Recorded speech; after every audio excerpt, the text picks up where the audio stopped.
you very much, Dr. Wicks.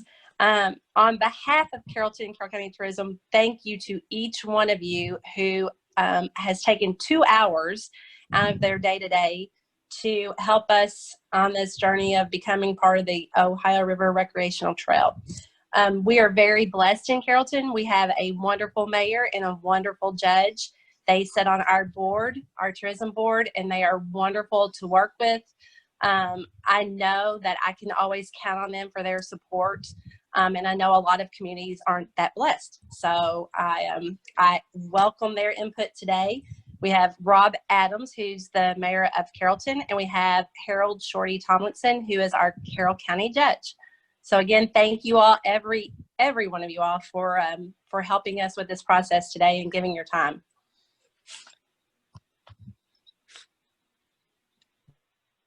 Do you want to introduce the mayor? Does Mayor Adams wish to say anything here? Yeah, it's Mayor Adams. I've been the mayor for 6 years. It's a wonderful town, wonderful community. We have obviously the Tourism Commission that strives every day in the area of tourism to bring things to the community. I mean, we all know what tourism's job is, and that's bring people to the community, get them to spend time here with us, spend money here, keep it in our town locally, and in the city and in the county. So that's kind of obviously their primary job. We all know that, but it's also exciting as a mayor, and I would think it'd be exciting as the county judge, that anytime we can attract something to our community, to better the community, put us on the map, make people want to come here, showcase what we have to offer,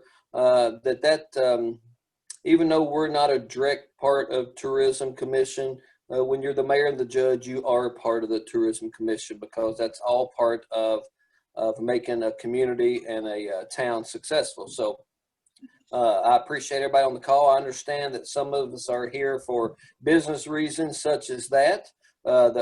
Some of you are here for, it's your passion. Different things are your passion. And I've spoke with a couple of you that's on the call today, and I know where you stand. I know where you're coming from. I know why you're here.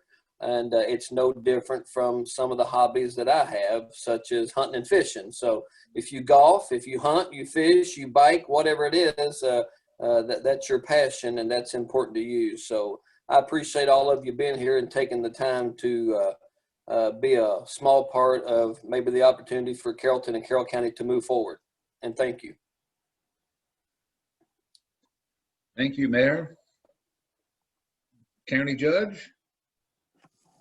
Yes, sir. Well, we also want to share that same welcome and echo the things that the mayor said. Actually, I'm a 5-term county judge executive. Had the opportunity here to manage General Butler State Resort Park. I was in the tourism cabinet and with the parks for a little over 8 years.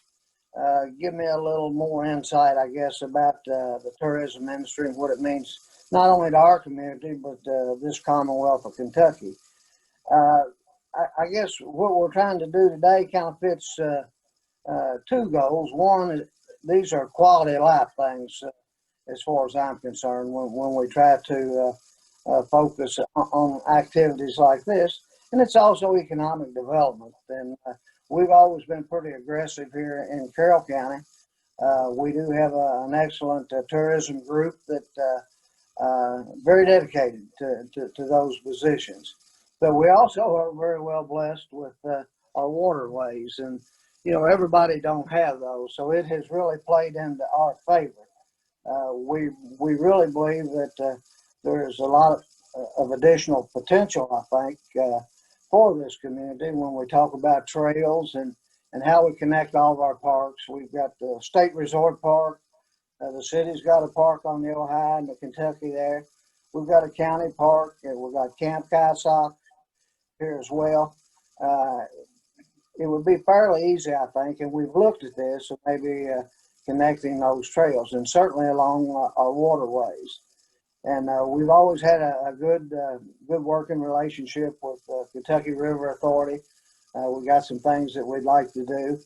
Unfortunately, this day and time, there are like a lot of places, finances seem to be a problem in many ways, all across the spectrum, I think. But we appreciate everybody donating the time today to kind of get together, and hopefully this is something that we can all build on. So once again, we want to welcome everybody, and I hope most of you are familiar with Carroll County and our waterways.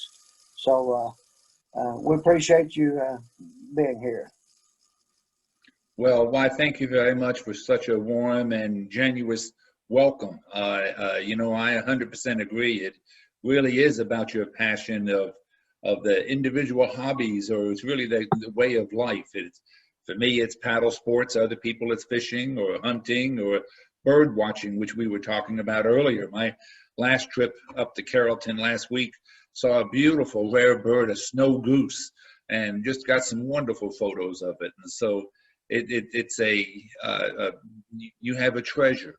And we're there to celebrate some of your work for sure, but also we're there to learn from you and to see if there's any synergism that we can really generate up and down the Kentucky, but also up and down the Ohio as we think about recreation and the improvements of it. My role today really is to sort of make sure everybody knows to put their name in the chat along with their organization and email. We want to stay in touch with people. We're going to be using that chat feature all through the day, so please make sure you know how to use it, and if you don't, you're in trouble. You know, we also have visual introductions of people. You know, we talked about sort of a variety of folks online. You'll meet quite a number of them, but two that we want to introduce that sort of is coordinating this process is Andrea Ireland and Russ Clark through the National Park Service. And they are with the River Trails and Conservation Assistance Program. And the Ohio River Recreation Trail applied to the National Park Service a while ago and got this grant. We have 3 people who are sort of coordinating the Ohio River Recreation Trail. I'm David Wicks from Kentucky. We have Brewster Rhodes, who is online from Ohio, and Jack Sutton from Indiana. And so Jack's going to give us an overview of the trail and what we hope to accomplish today. Well, thank you, David. And to Misty and Mayor Adams and Judge Tomlinson, thank you for hosting us today. We're really excited to spend a couple of hours with you. All of us have been getting to know Carrollton and Carroll County a little bit better over the last several months. And I will confess that I have a stem of my family tree that's rooted in Carroll County. So a great-grandfather grew up in Carroll County, found the love of his life in VV, Indiana, and moved across the river. But when I was a boy in the early 70s, took a bike ride from Aurora, Indiana down to VV, crossed the ferry to Gent, spent a couple days in Gent, spent a day at the Butler State Park. So I have some really long memories and more recent ones of Carrollton, and we think it's an exciting little town. And the fact that you're on 2 rivers is unique, really is a differentiator. I think that's something you have been and certainly can capitalize in the future going forward. But first of all, David mentioned the 3 co-chairs. Brewster Rhodes, you may have heard of some of his things he's accomplished up in Cincinnati. He's helped spearhead a thing called Paddle Fest, which is nearing its 20-year anniversary, I think next summer, if all goes well. And Brewster's been involved with a lot of things related to outdoor recreation, but Paddle Fest is one that you probably have heard about. Myself, I'm a park guy. Grew up in Aurora, Indiana, but spent most of my professional career in the world of parks, 33 years, in fact. And the last 17 years, I served as the CEO for Great Parks of Hamilton County, Ohio. And that's the metro park serving Cincinnati. So I have a lot of experience in outdoor recreation, conservation of natural resources, and that kind of turns into a lot of experience in tourism and getting people to enjoy the great outdoors. A little bit about the Ohio River Recreation Trail. Number one, we are a volunteer organization, all volunteers, and we've been around for a couple years. Our vision is really to create a waterway and parallel bikeway, greenway, from Portsmouth, Ohio to just downstream of Louisville, Kentucky, 274 miles of continuous outdoor active recreation. And it's lined with, it's really a necklace, if you will, and it's lined with all these jewels of these little river towns. And certainly Carrollton is one of those, as is Rising Sun, Vevey, all the way upstream to New Richmond, Ohio, Vanceburg, Kentucky, up and down the river. We're trying to celebrate what are really gems, are jewels along the Great Ohio River, and get people to take advantage of those things close to home, or maybe it's a weekend trip. So that's a little bit about what we're trying to do. It's to promote tourism, is to promote economic development. Simply put, get people outdoors and enjoying the natural resource assets right near them. And certainly the Ohio River is wonderful, and the tributaries such as the Kentucky River are just fabulous for all of our 3 states. One thing we put together a little over a year ago, and it was an application to the National Park Service, their Rivers, Trails, and Conservation Assistance Program, which is a planning grant. And we were very lucky to be awarded this grant. It's not a grant of dollars, but it's a grant of technical expertise. And you're going to hear from Russ Clark and Andrea Ireland in just a few minutes about what they're bringing to this process. But it's helping us organize ourselves, helping us to cast a vision, create a mission.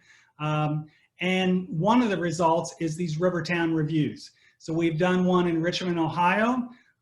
You're the second one of the 3 first ones to be done. And we're going to do one in Rising Sun, Indiana. And we may have somebody from Rising Sun join us. Yes, I do. I see Kendall Miller, who's the head of the Ohio County Tourism Group. She's joining us just to listen in and see how this goes today. But I know some of you may know Kendall through your professional organizations. We also did a Rivertown review in conjunction with David Wicks's U of L students down in Louisville, with 3 cities on the Indiana side, Jeffersonville, Clarksville, and New Albany. And so that was a little different because it was 3 different towns combined together. We had the help of some college students doing a lot of the review process. So you're the 3rd one, the 4th one in the queue. We plan on doing several more next year in 2021. And then hopefully, maybe mid-2nd quarter, 3rd quarter, we can get together when it's safe again to meet in person and have what we're calling a Rivertown Review Summit. So I just want to extend an early invitation to everyone to keep on the lookout for that summit. It will be a culmination of really reporting out what we've learned and information we've shared, and sort of the best practice information on all that. So with that little background about the Ohio River Recreation Trail, I want to introduce Andrea Ireland. She's with the National Park Service. Andrea's home base is up in the Cleveland area, Cuyahoga National Park area. So we're represented all over the country today. Russ is based in Kentucky, but Andrea is going to kind of give us a little bit of overview on what they do. Also, another player in this is the Lewis and Clark National Historic Trail, which the Ohio River is a component of that trail. And we're coordinating with them as we move forward on all of these efforts. So with that, let me introduce Andrea, and she can share with you a little bit more about the National Park Service. Thank you, Jack. And thank you all of you for being on the call today. I think we'll come out of this with some really great ideas for moving forward. It's very exciting to be working on this Ohio River Recreation Trail project and seeing so many different communities along the Ohio for the entire 270 or so miles of the Ohio River Recreation Trail as it stands now. And we are with the National Park Service. People often wonder if we're coming in to make another national park. We aren't, but we are a program of the National Park Service that provides help to communities to get projects done in the world of outdoor recreation, conservation, and more. There's about 70 of us across the country, and we all do projects in various ways. Russ Clark from Kentucky was the original worker on this particular project, and because I do work in Ohio, I said, oh, I'd really like to be involved in that. It sounds very exciting. And so I've been brought in too to help. We also have on the call from RTCA Helen Severs, who is doing some of our note-taking and poll work. Hi, Helen. And Faith Welty, who is one of our fellows. She is taking notes for us. So thank you, Faith and Helen. It takes a whole team to make this actually work very well. So this process of the Ohio River Recreation Trail, in trying to define what it is, we decided that we really wanted to get the communities involved. That's where the support comes from. That's how you develop all of the resources that people will want to use and want to be tuned into, and how you can capture some of that quality of life, economic development, and all the other benefits that go with it. And so we came up with the idea of doing these Rivertown reviews. It's a little bit more in-depth look at your community to see how it fits into the ORRT and also the Ohio River and outdoor recreation, so that you can capture all of those benefits. We start out by doing a desktop review. Well, first you applied and you were granted a Rivertown review. And then we do a desktop review. So we look at all of your resources online as much as we can. Then we try to do a visitor assessment of going out to the community and looking at what's there, a fresh set of eyes, just maybe as if you were a first-time visitor, what your first impressions are. And then we have a meeting like this, a town meeting, and hopefully we get to tour with some hosts from the community. And then we will put all of this information together. There will be more homework that will gather more of your input, and we will produce a report that you will get with some summary recommendations for moving forward to capture the outdoor tourism, outdoor recreation tourism, and benefits of the Ohio River. Ideally, in a perfect world, we would be doing all of this in person, and it would take several days, and we would get to know you and see your community, boots on the ground, pen to paper, marking up maps and things like that. Unfortunately, this is the way we have to do it, but we're making the best out of it, I think, and really providing an opportunity. And then someday we'll get to come to your community. And I think as I believe Jack or David mentioned, we eventually would like to have a summit of all of the Rivertown reviews that we do, so that the communities can share their successes, their challenges, maybe some best management practices that will help to elevate all of the communities along the Ohio River Recreation Trail. Another National Park Service level that is included in this is our collaboration with the Lewis and Clark National Historic Trail. And the eastward expansion was designated just last year in May, I believe.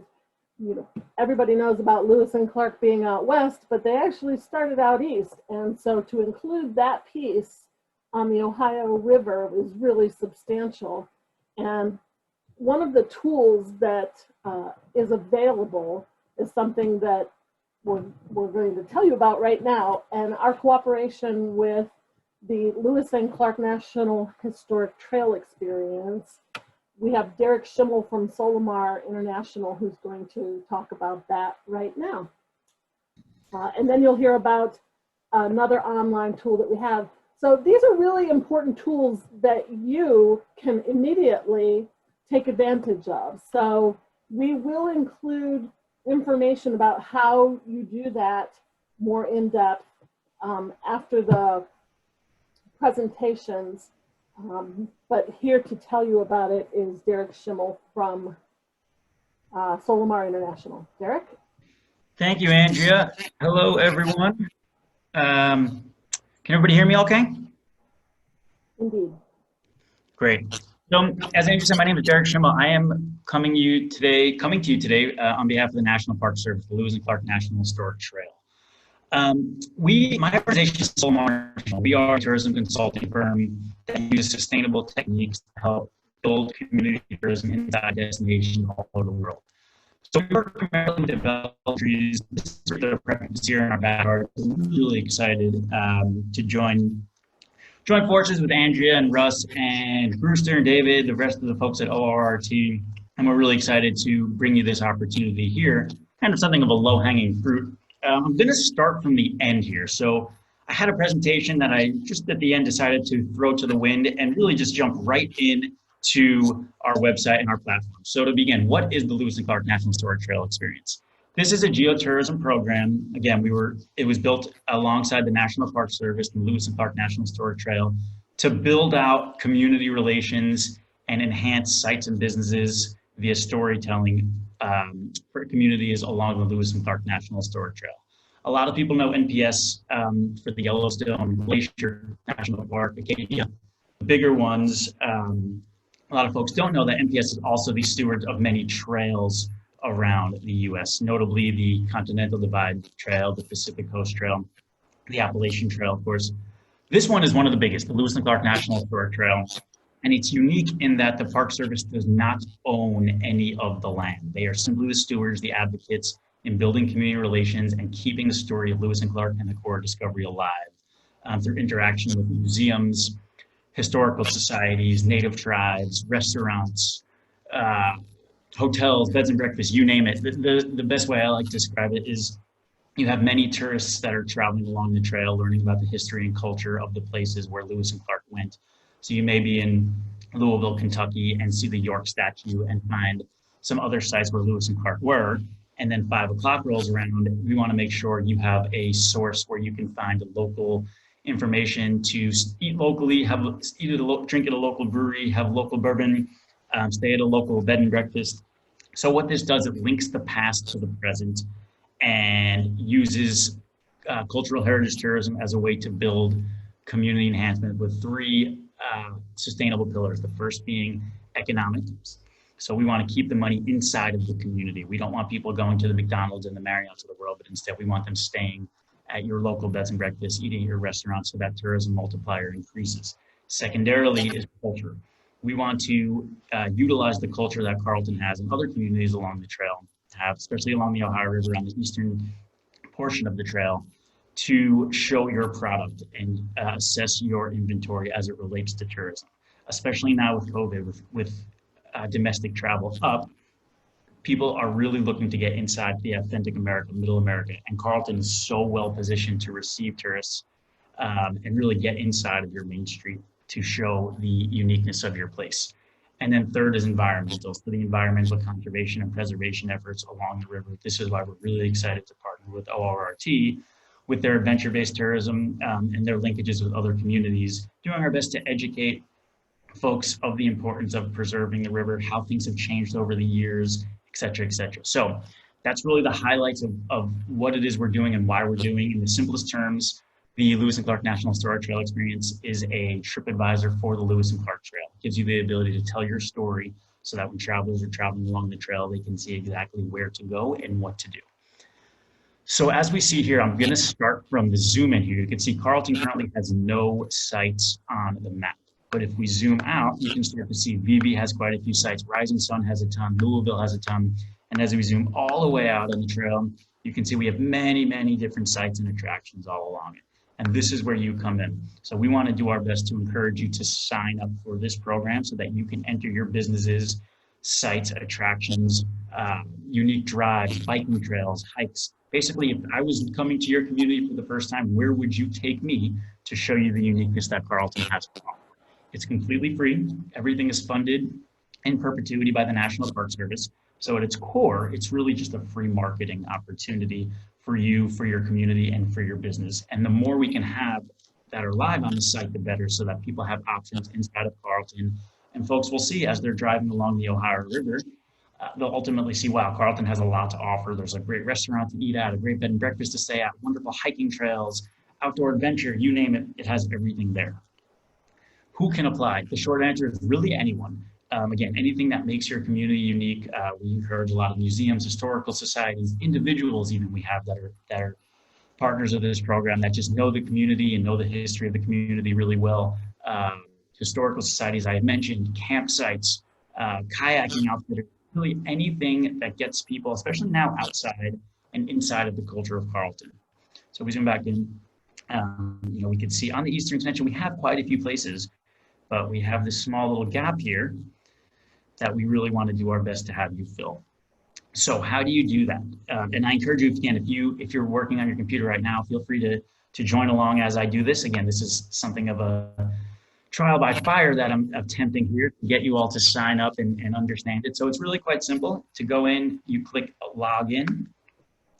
It will bring you to the sign-in page.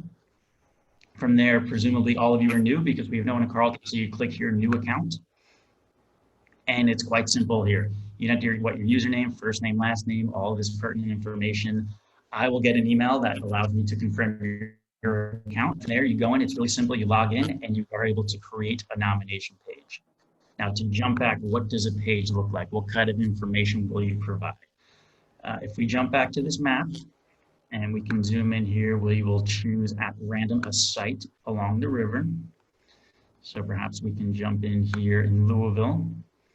And with this bubble here, as luck would have it, the baseball fan that I am, the first one I click is the Louisville Slugger Museum. And this is a great example for a couple of reasons. One, of course, there's not much of an affiliation to the Louisville Slugger Museum and Factory to the Lewis and Clark National Historic Trail. But what this does is bring together the current history and culture of Louisville inside of the past traditions of the core discovery. So again, it's linking everything together. I can't say this enough.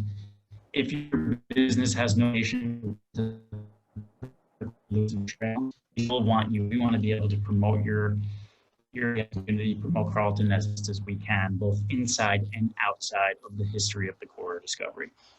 The information here, we have a lot of features that help you to write this content, create great, wonderful storytelling content. So you have a blurb here. We encourage at least 200 words. You'll be able to put in all of your information here, whether that's an individual, if it's the front desk, reception, whoever that may be, the website. We have this great map, so it focuses in exactly where the site is. And then as we scroll down, we have the other information of hours open, seasons open, prices and admissions, accessibility. If it's locally or family owned, we have tribal engagement for those that have some tribal exploration involved. And then we have loads of photos here. So again, a lot of really great features that we see here. We have a plan your trip section that has different ideas for camping, history, sustainability and tourism, water trails, hiking trails, outdoor river recreation. We have where to stay for beds and breakfast, campsites, RV parks, things to do. It's great for the family, food and drink, arts and culture, guides and tours, shopping. We just had somebody sign up who is a gallery owner that works with quahog clams. He's part of the Pequot tribe that was based in Connecticut, and now he lives in Bozeman, Montana. And he has a gallery that sells jewelry based on quahog clams all the way out in Montana, despite the clams being on the East Coast. So really just unique stories, unique galleries, unique museums, all of those great places. And I know as I've done some really high level research on Carrollton with the rest of the team here, there's a lot that you have to offer. So I'm gonna stop there. I'm gonna share my information on the chat so you can feel free to reach out to me with any questions. But again, as Andrea mentioned, this is one of these low-hanging fruits. There's a lot of information. We're going to go through the SWOT analysis with you, find out the strengths, weaknesses, opportunities, threats of Carrollton, all the different information that you have to offer us. But this is one of these great things that allows you to get involved right away from the get-go. It will enhance your online brand. It'll give you an official partnership with the National Park Service, and it'll enhance your relationship with other businesses and sites in Carrollton. At the end of the day, there's a lot of different, a lot of clashing going on in today's world, and this is something everybody can get behind. This idea of sustainability and tourism is the new wave that we hope to really focus on coming out of COVID, and we would love to help Carrollton position themselves to be one of the leaders as we move into the new year and hopefully see travel return. So I thank you for the time, and again, I'll share my email. Please reach out with any questions, comments, concerns you might have. Thank you, Derek. That's a very valuable tool and one that you can very easily take advantage of. And it's free marketing. Any tourism person will tell you that's a pretty good deal. We also have on the call David Rudder, who is with OKI. I'll let him explain what OKI is, to talk about the Ohio River Recreation Trail Digital Guide, another opportunity for you to be involved in some online opportunities. David? Thank you, Andrea. So good afternoon, everyone. As Andrea said, I'm with Ohio, Kentucky, Indiana Regional Council of Governments. We are the MPO for the Cincinnati region. And, excuse me. And as such, I work and manage our water quality program. I'm an avid paddler, kind of how I got tied in with the Ohio River Recreation Trail.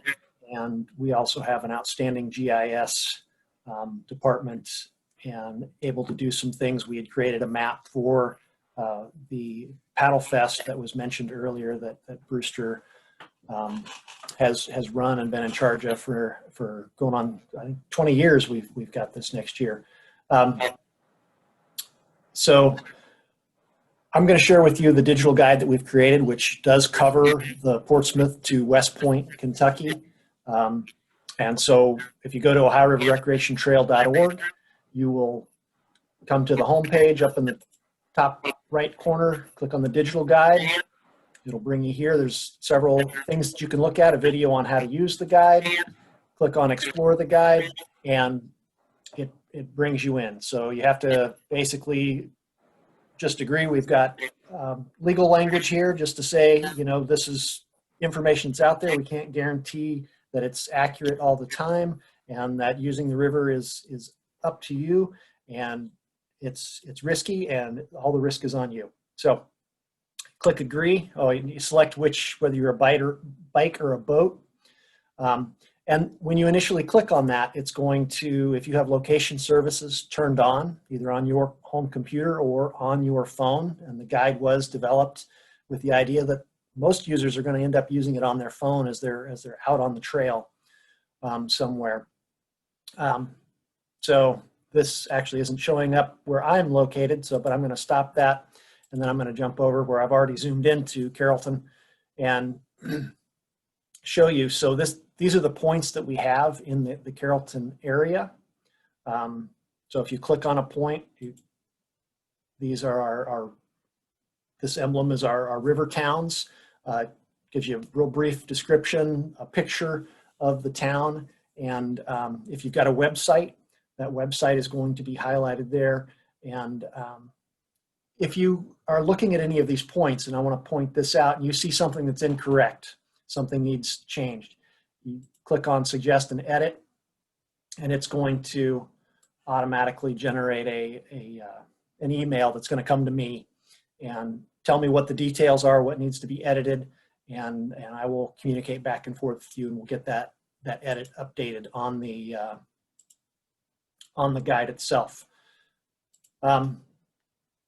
These are the different types of points that we have. So whether it's an access point, general points of interest, campgrounds, restaurants, lodging, stores, marinas, river crossings, and clicking on any one of those will also, you know, again, tell you what are the amenities at that particular location. Here, it's just a boat ramp, and it's got parking. There are no bathrooms or anything here. Short description that's in there. For restaurants, again, we've got a picture if somebody's provided that picture. So we don't actually have staff time to be able to go out and find these locations, and that's where you all come in as well. And this is an opportunity for you to fill out if there's stuff that is missing from Carrollton, to include that.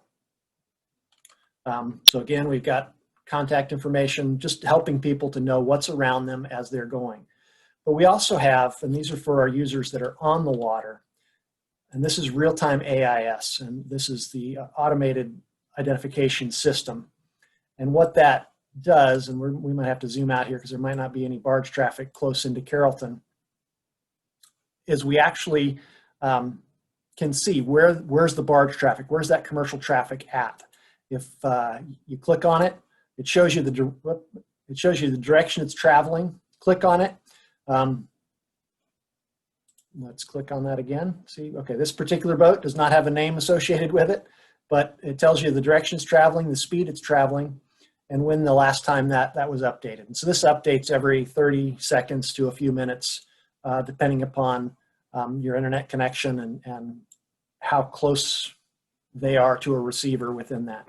Circles are craft that are under 0.5 knots, so they're sitting still, they're not really moving.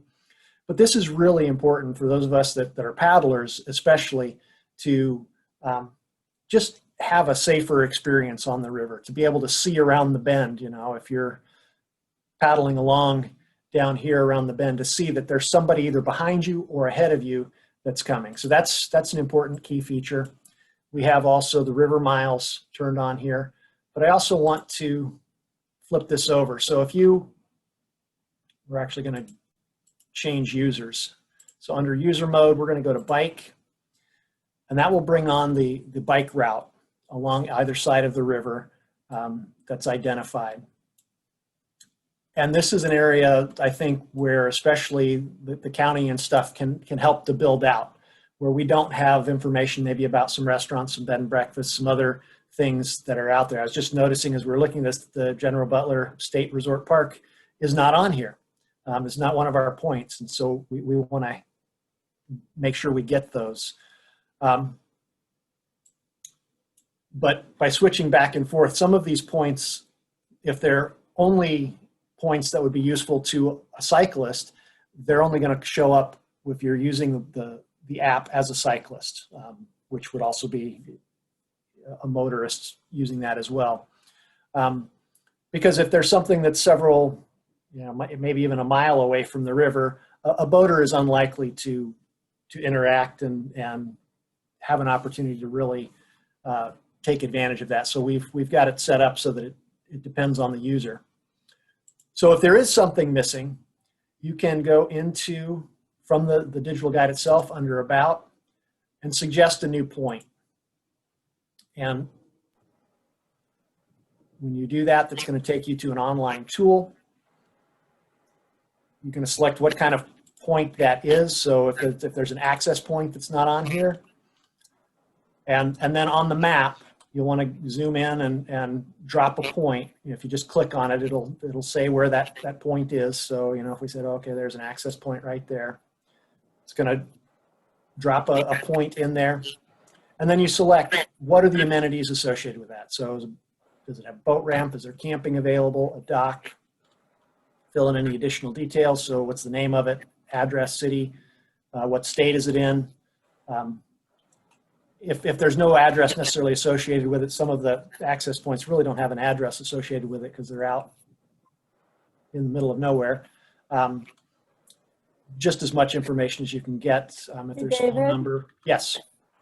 It looks like it's pretty easy, right? Yes. Okay. We tried to make it as easy as possible, so it's just, who's the recommended user, bike, boat, or both. If it's selected as both, you get that short description. By all means, if you can, you have an image, please upload that image and then include your name. So if I need to reach out, I can do that within that. So that information all comes in. I get to go in and review what's been submitted and determine if it's okay, if we need additional information, and then we push that out into the guide itself. There's one other place that you can access this from, and that's back at the digital guide page on our website. And again, if you just click on suggest new guide points, that'll take you to the same form. If you have multiple points, when you get to the bottom and you submit, it'll give you the option to enter right back in and enter a new form and add additional points with that. So, Great. We will be sending out information about how to do this as well. And I'm sorry to interrupt. We're running a little bit behind. I want to move on. But thank you very much, David. It's a wonderful tool and yet another option that you can take advantage of to put your points of interest, your cultural, your tourism points in there. So we invite you to visit that after this presentation. And now we're going to move on. Russ Clark, who is RTCA Kentucky, is going to take you through a little talk about your town. Thank you, Andrea. Yes, at this point, I'd like to go forward with what will become a SWOT analysis. But before we actually do the SWOT analysis, one more reminder, make sure that everyone has logged into chat with the name and their email address and affiliation so that we have that for the record. That's very important because we need to get feedback from you later after this workshop is done. So Carrollton is uniquely situated almost halfway between Cincinnati and Louisville, and it has a lot of great attributes in the area. This map quickly identifies the 3 access points on the Ohio River in the area of Carrollton and Carroll County, as well as the Kentucky River access site at Lock and Dam number 1. So there's plentiful opportunity to access the river. As we look at the characteristics of the community, primary access to 71 interstate, you've got a highway commercial corridor, then right into the General Butler State Park, and then into the city area, I'm sorry I labeled it village, but into the Carrollton area where the higher density residential and downtown area are located. Again, showing the relationship of the Kentucky River coming into the Ohio River and the uniqueness of this Rivertown community. So as we get into the very confluence of the Kentucky River with the Ohio River, we begin to see that there's an ample amount of public waterfront on both the Ohio and the Kentucky River, and that there's a Two Rivers campground facility that was built not too long ago that provides a great asset for both folks with motor vehicles as well as folks with paddling aspects. So it's a great location on the river, close to downtown area, and very accessible to all the waterfront that the community has. So in looking at the big picture, we always take a quick look at what's the walk score of the community. How does your community relate to other communities for the walkability and bikeability? When we look at the national record access site here on the walkscore.com, Carrollton is a car-dependent community and somewhat bikeable according to those raw scores. One of the pieces of information that we have from previous planning was a master plan that was done for the county by a consultant about over 10 years ago. And one of the aspects of this master plan that I see that I really enjoy and I'm very excited to see in this planning effort were the amount of loops that were included to provide opportunities for the cyclists and the walkers looking at the big picture. And so I know pieces of this may have been implemented by now, but this is still a very good overarching goal for the greater community to look at how they can create those loops of connections for both bicycles and hikers, utilizing the natural resources of the area and connecting unique features of the community. These are a few quick glimpses of what we saw when we visited your community. Point downtown, great waterfront access. You've got a building here on Lock and Dam number 1, and you've got bikeability in the area, and you've got businesses on the river taking advantage of the river. All great attributes of your town. At this point, we'd like to start a SWOT analysis. We're going to look at all 4 categories: strengths, weaknesses, opportunities, and threats. Strengths and weaknesses are internal origin as far as ideas. They are helpful or harmful. And then from an external standpoint, we'll look at opportunities and threats that are helpful and harmful. So again, make sure that you have signed in the chat with your name. And when we go into this process, we're going to put up a category starting with strengths. And we're going to ask you to put your ideas into the chat box. Please do it one at a time. Each idea is separate.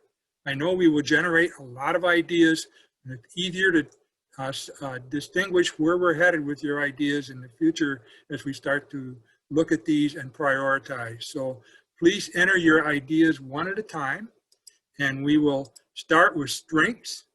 And let's begin that process now. In the chat box will be a heading in strengths. And when we're looking at strengths, we're looking at things to build on. things that your community does well? What are your unique resources, qualities that may separate you from your competitors, internal resources that you may have that could provide great strengths? What are your tangible assets that are out there? And what do others see as your strengths? So these list of ideas here just gives you a guide of what we're kind of looking for under strengths. And we will give you a few minutes to import those ideas before we move on to another one. And if we could have the people who called in maybe contribute some of your ideas, we'll type them in for you so that they get counted in the record. So I can't remember who 502 is, or if there are others who are, or iPhone. If you have some ideas, make sure you unmute yourself and let us know while we're talking about strengths, if you have any strengths that should be put in there. We want to be inclusive of you even if you aren't online. Thank you, Andrea. And I also wanted to indicate that as we're doing this, Helen Severs is going to compile a list of all the different ideas that you generate under strengths. And then we're going to come back later in the program and provide you an opportunity to help identify which ones you think are the highest priority. And we will engage you looking at all 4 categories, then through a polling process, identify your top 3 choices for each of those 4 categories. So that's coming up later in the program. But again, we're looking at strengths right now. Andrea, I do not see the chat, so if you can kind of give me a heads up when we're winding down, we'll move on to the next one. Russ, make Yes. sure that people know that when they enter it, that it goes to everyone, not to a private individual in the Correct. chat. Yes. So like Yeah. Brewster Rhodes, for an example, is sending me all his ideas and not to everyone. I see. Yeah. Yeah. Please share it with everyone.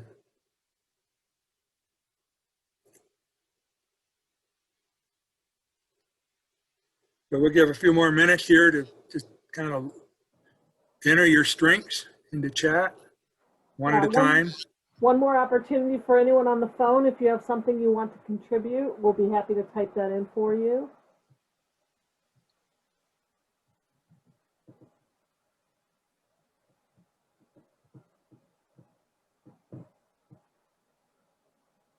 We will be using all of these to build that summary that I talked about of recommendations back to you after this process is finished. So these are important things, your view of your community, that are helpful in our recommendations for you. Okay, it looks like it's winding down, Russ.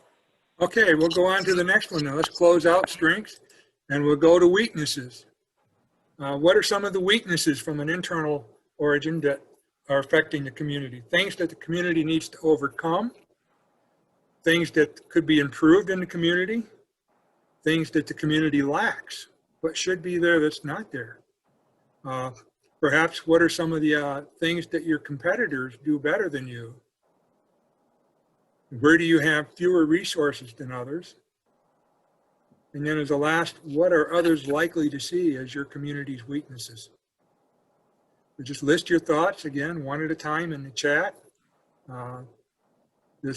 These ideas all help us better understand what your community's concerns are, where your opportunities are, your strengths, your weaknesses, your threats. So doing it one at a time gives us an ability to look at it, focus on each of these 4 categories, and then ultimately gives you an opportunity to help prioritize all the different suggestions that have been brought forth through this process.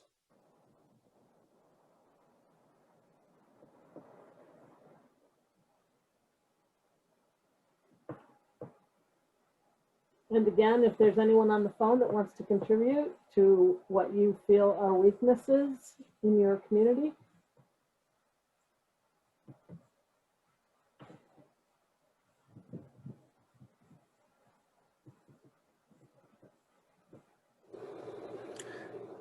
Weaknesses, things that could be better in your community?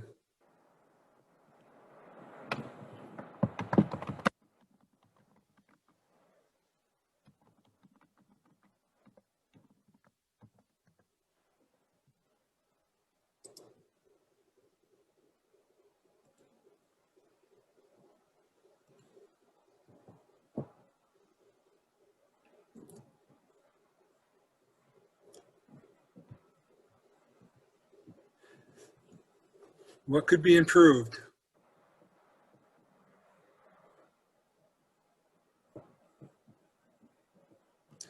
And some things may fall in more than one category, and that's okay.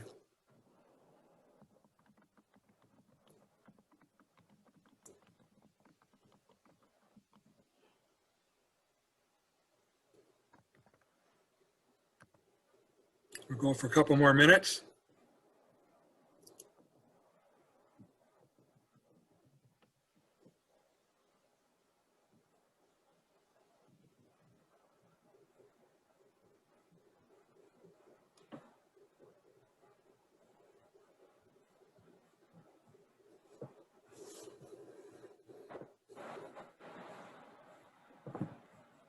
Maybe you have a community nearby you that is doing something that you would like to be doing.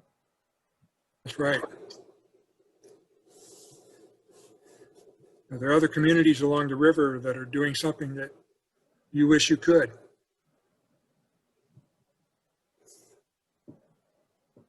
Or maybe you've taken a vacation somewhere else specifically to do something that you could be doing in your own location. It's a great way to tell if there's something that you would like in your community by the fact that you travel somewhere to get that.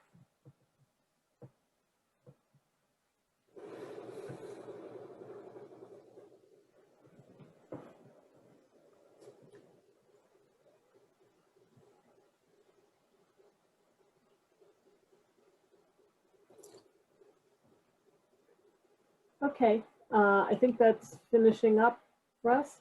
Okay, great. We will close out weaknesses now, and we'll move on to the next one, which will be opportunities of external origin. These are items that the community should explore, things to explore.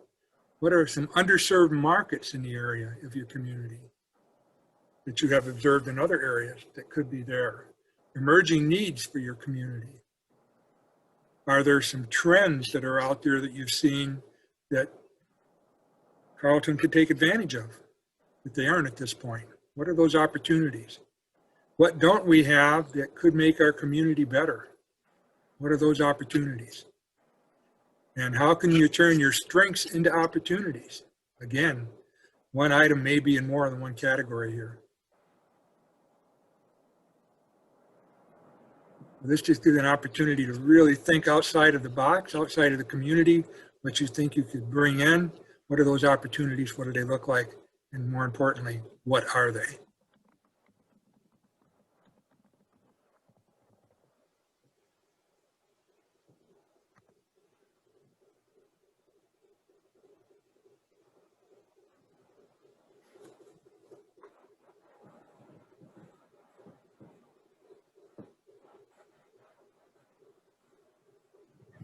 And again, if there's anyone on the phone who would like to contribute, we haven't had any takers on that yet, but you can speak up. Even if you can't see it, there are people who are entering things in the chat about the strengths, weaknesses, and now opportunities. All of this information will be shared with everyone who's participating today when we compile the data. And you will still have an opportunity, as we go down the road, preparing a report to provide more information and more input into this process.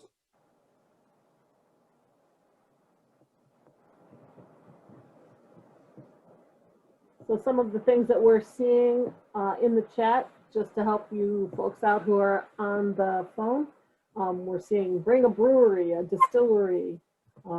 Opportunities are the locks on the Kentucky River, or vacant downtown buildings, An opportunity is that the river is getting cleaner.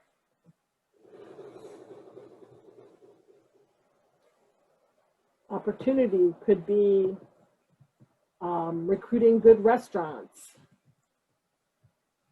A full-fledged marina would be an opportunity. What would make our community better?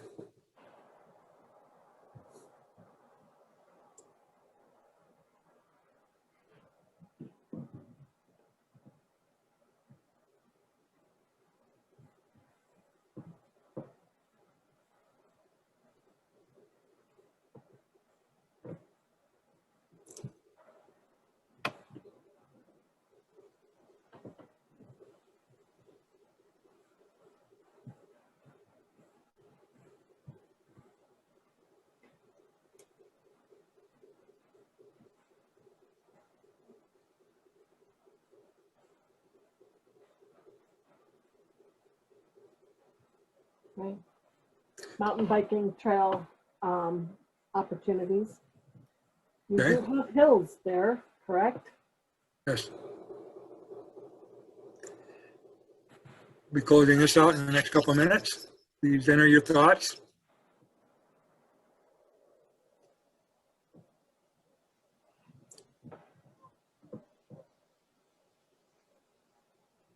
Strengths and opportunities are often the longest list. And with all the water, with all the waterways and the elevation drops with pool number 1 down into the Ohio, good opportunity for a whitewater park. Yes.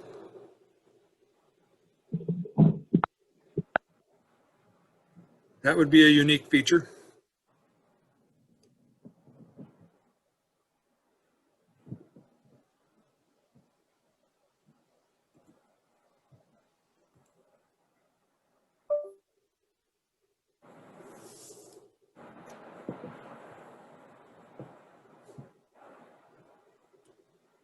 Okay. Outdoor entertainment venues, outdoor adventures. I think that's about it, Russ. Okay, great. Well, let's move on to the last of the 4 categories, the threats of external origin. Things to minimize. Are there emerging competitors that are a threat to the community? What threats could harm your community? And what threats do your weaknesses expose you to? And are there any potential regulatory challenges coming up that you need to be concerned about? What are the threats to the community?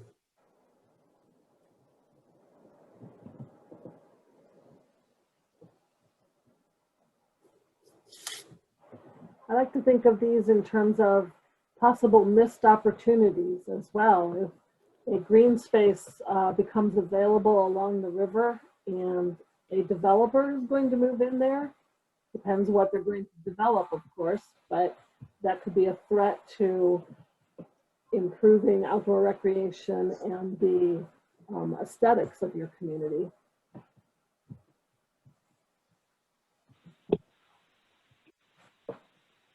That's exactly what I was going to mention, because it seems most people like traveling waterways because of the seclusion, and if there is too much development, I don't know how that could hinder that quality of life.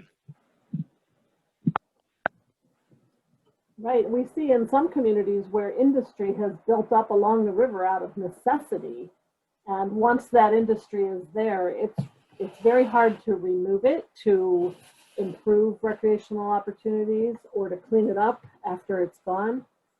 So yes, that's a very good point. Threats to the community of external origin is what we're looking for.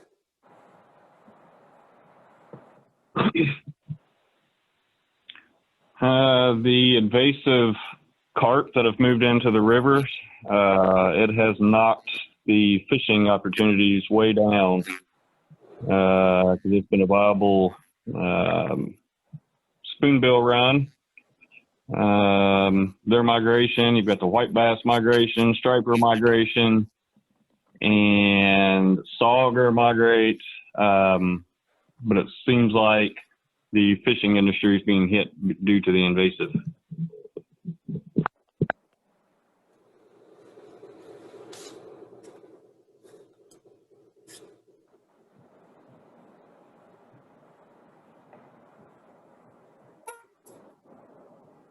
So in a couple of minutes, we'll close out the threats portion. Yeah, this is Judge Thomason. One thing I have really noticed, especially along the Kentucky River, is the erosion and just how deep. And I mean, you know, there's places 30, 40 foot that's gone for miles. So I think, you know, continued flooding, the way we see it, certainly the erosion, like I've not seen. Pretty amazing how much of those banks that we actually lost. That's right. Very good point. Thank you.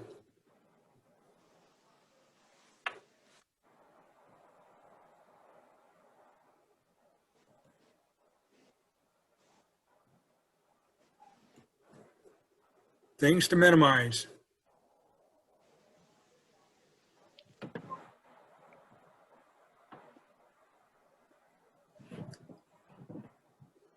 Again, we will be coming back with the list that you're generating right now for the 4 categories later in the presentation to give you an opportunity to see the total list and to help identify your top 3 choices for all 4 categories.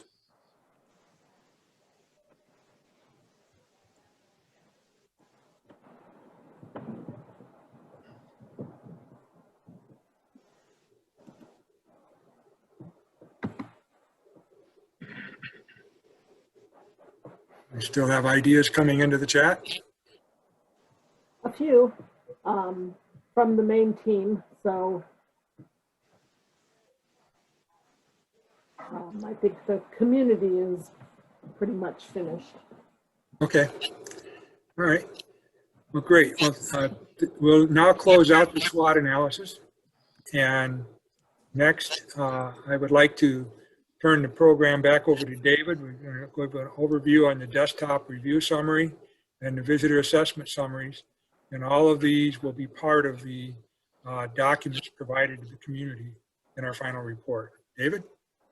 Well, thank you very much, Russ. And while I'm giving this report and hearing from a variety of people who have visited and have worked with Carrollton over the years, the National Park Service staff is going to distill all those recommendations into a series of polls that we're going to vote on at the end of this 20-minute, 30-minute presentation that we're going to do now.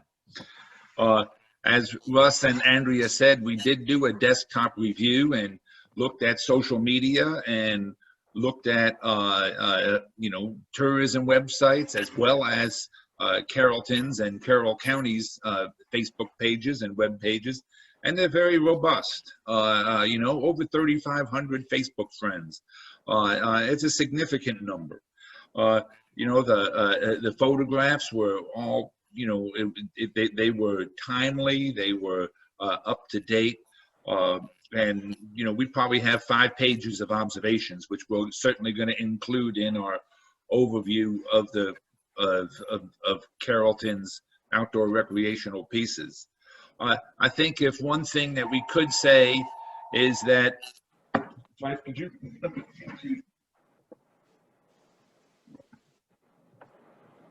excuse me, my phone, other phone rang.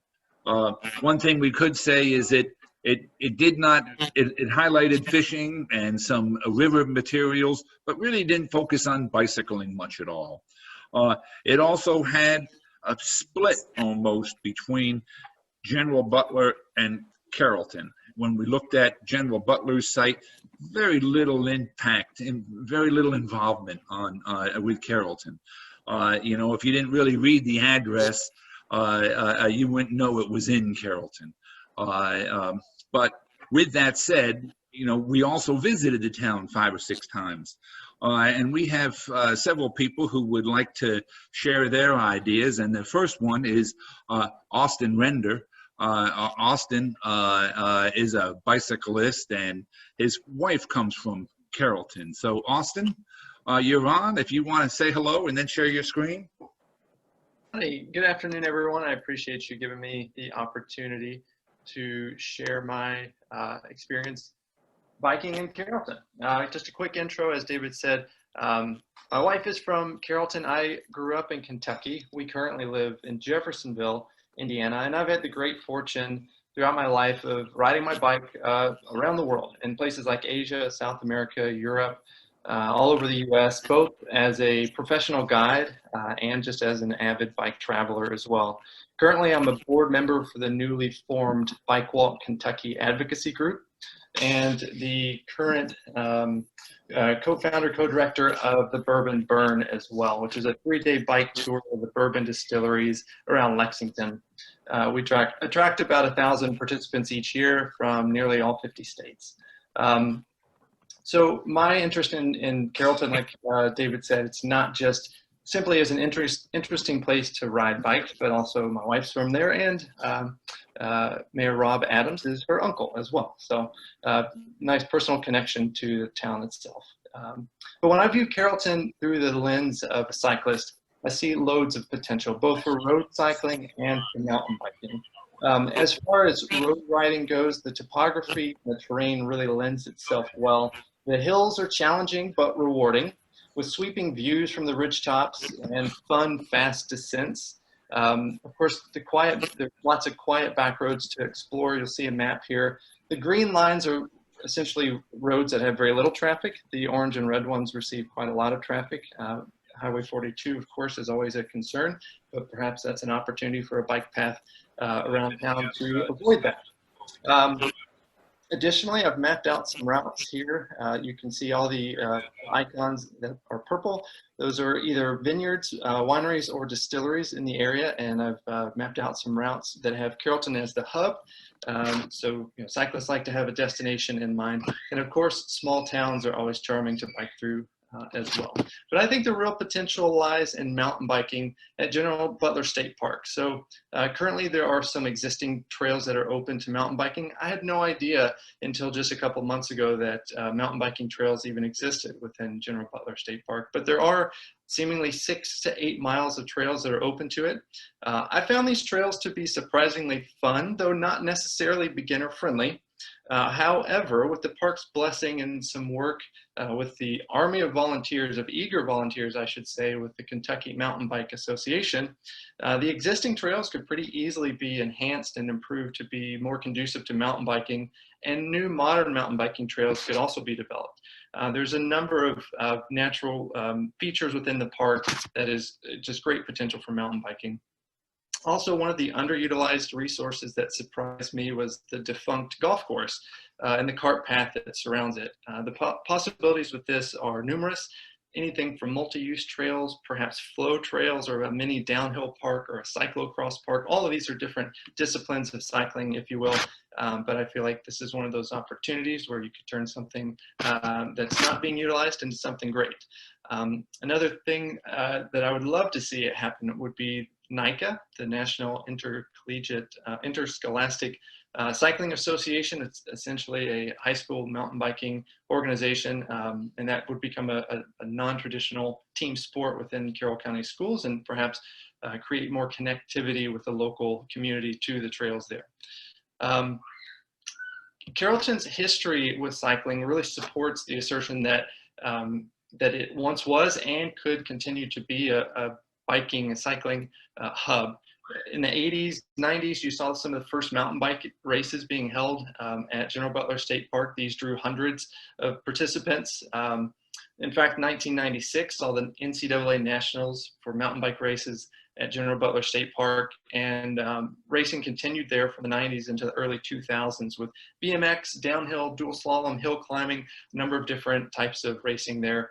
And more recently, a popular event that took place was Bike the Bluegrass, which is the American Lung Association's ride, and that was a great success. I spoke with the organizer of that yesterday. She had wonderful things to say about the community and cycling through Carrollton and Carroll County as well. So as I see it, Carrollton is very well positioned to become a cycling destination in northern Kentucky. With the addition of proper trails, folks from Louisville and Cincinnati would gladly make the drive, the hour-long drive, to spend the day or the weekend in Carrollton. Currently, these folks, myself, my wife, and other friends included, we're driving 45 to 90 minutes to other destinations such as Brown County State Park or O'Bannon Woods State Park to ride our bikes and spend our dollars, quite frankly. We'd be incredibly excited to just head up 71 and within an hour be riding on some incredible trails. So, imagine starting your day downtown Carrollton at a coffee shop or a cafe on historic Main Street, and then biking to a nearby winery or distillery, grabbing lunch along the way, or perhaps going to General Butler State Park and riding the trails there, and then ending your day with a cold beer overlooking the river or from the scenic view at the Hilltop Butler Lodge. To me, that's a perfect day in biking in Carrollton and the surrounding areas. And of course, one of the surprising unintended consequences, as most folks on this call probably know, in the COVID era has been just the incredible influx of folks that are now riding bikes either for the first time or for the first time in a long time. So with buy-in from the city, from the county, from the state parks, I think Carrollton is incredibly well positioned to become the cycling hub in northern Kentucky. So thank you all.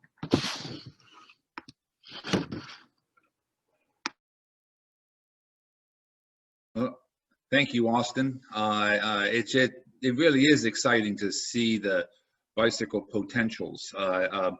We have two more pieces that I would like to share. One is about canoeing, and we have Miss Sylvia Holden, who is a paddle sport person, to talk a little bit. But before we go, I would like to share a video here, if I can, of some paddle sport adventures that we just took. Let's see if I can get this going here. Okay, one more.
As I said, we do have all those photographs. That's one nice thing about traveling with two photographers, is that we probably have several thousand photographs that we're going to give to Misty, and you're more than welcome to use them if you so choose. But to put some words to those photographs, I'd like to introduce Sylvia Holden from Louisville. Hi, everyone.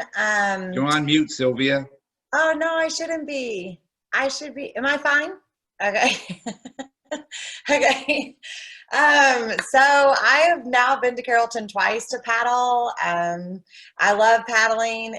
I think it's probably one of the most valuable treasures of Kentucky. And I have to say that the Little Kentucky River is my favorite paddling in all of Kentucky. It is charming. It's beautiful. You feel like you're on a private river. Both times we went, there were bald eagles right there at the Ohio River, just greeting you. It's just insane the amount of wildlife you get access to on the Little Kentucky River. And so the second time I went back, I was just like ready to get back there. It was so exciting. And we ended up kind of putzing around downtown quite a bit. And I had a wonderful time meeting Dinah and Jamie at Artful Gifts. And we had these pecan caramels. Like, we fought over the very last one. Like, we now need to go back to Carrollton just to get those pecan caramels. And then we even dropped into Glauber's for their sporting store. So that would be like kind of probably my only like feedback would be like, if we get more momentum going for the Ohio Recreational Trail, if Glauber's could have just a few more options for people that might be biking and hiking and paddling along the way. It seemed to be very focused on hunting and everything, which makes sense. But it would be very beneficial to, if you needed to patch a tire or even having Flex Seal in there if you have some issues with your boat along the way. So I love Carrollton. I love the Little Kentucky River. I cannot recommend it enough. If you paddle and you have not been to Little Kentucky, you must go. Thank you, Sylvia. It's always, it's wonderful to have young people. If you look at our screens here, we do not have enough young folks involved in figuring out how to get the young people of Carrollton to stay and to use all those pieces, and to get folks like Sylvia to come up and visit. Who knows, maybe she'll become a Carrollton booster. Thank you, Sylvia. One of the things we talked about really was just day programs, but the Ohio River and the Kentucky River are big, long rivers. David Hamilton is here with us with the Kentucky River Development Authority. And David, do you have any observations about outdoor recreation, outdoor sports, the river and Carrollton? Yeah, thanks for inviting me today. And again, I'm David Hamilton. I'm with the Kentucky River Authority. Been with them for 20 some odd years. So seen a lot of changes on the river in that time. We are the agency that's responsible for operating the Kentucky River locks and dams. So obviously there's the lock number 1 is right there in Carrollton, which is 4 miles upstream from the confluence of the Kentucky River and the Ohio River. That lock closed down to navigation back in 2007, I believe it was, and we recently, relatively recently in the grand scheme of things, rehabilitated locks 1 through 4 about 5 or 6 years ago. And I went back through our numbers, and roughly per year we see about 1,800 people go through lock number 1. That's actual people going through. That doesn't count the number of folks that just go up to the lock. Because if you're ever down there on a nice weekend day, you'll see a lot of, I guess what you call like a raft up, just boats that come up from the Ohio and just downstream of dam number 1 and kind of float in that peaceful pool area, but don't necessarily lock through. So that 1,800 person count doesn't capture all of those boaters. But some of the things that we've got going on, that location is still owned by the Corps of Engineers. We just operate that under a lease agreement. We are looking to take ownership of that property, which if any of you have ever dealt with the Corps of Engineers, that's not an easy process. That's a process that's been going on for over the last 5 or 6 years, but that looks to actually looks to take place summer of 21, and that will give us some more flexibility with what we could possibly do at that site. I know David mentioned in his comments during the SWAT process, the dilapidated lock houses there. So there may be some opportunities to utilize that property in the future, either those buildings being redone in a certain form or fashion, and also access in that area. I know back 5-6 years ago, a local gentleman had a little canoe rental business in Carrollton, and he has since moved away, but he had put in a temporary access on the downstream side of that lock. Kind of the remnants of the stairs are there, but that hasn't been maintained. And that's one thing we kind of dealt with this year, and it was kind of at all the locations.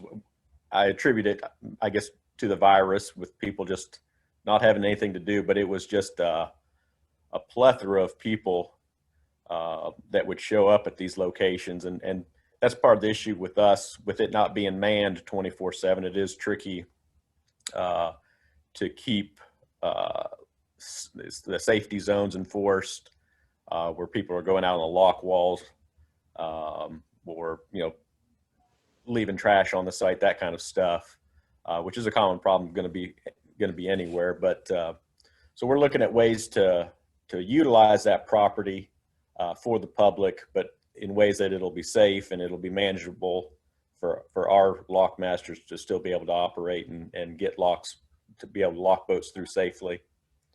One other thing we've got going with the Kentucky River Authority is we've got our own marketing campaign for the Kentucky River. That's the entire length from the Forks all the way down to Carrollton. So certainly some of that would be involving promoting the lower 4 pools, which have the operable locks, including Carrollton. Right now, it's a relatively small budget item for us, but we are looking to go after that low-hanging fruit, increasing our social media presence and being able to reach a lot of boaters that way and draw them to the Kentucky River. I know Carrollton and Frankfort have been pretty involved in this process as well as trying to further utilize the Kentucky River. So it's going to be, I guess, just a joint effort between all the groups involved. But again, we're looking forward to another season. Hopefully, it'll be a little bit more normal than it was last year. Our numbers this year for the summer that just ended were down slightly. Our overall lock numbers. I think private individual boat use was probably up just a little bit, but the commercial passenger vessels were pretty limited, particularly the one that runs out of Madison, Indiana, the Rock and Thunder boat that comes through Lock 1 and runs to Frankfort. They were fairly limited due to COVID restrictions, but I think personal boat use was probably upticked just a little bit during the shutdown. But like I said, we're looking forward to another season. We'll open again in May, Memorial Day, and then run through the summer through the end of October.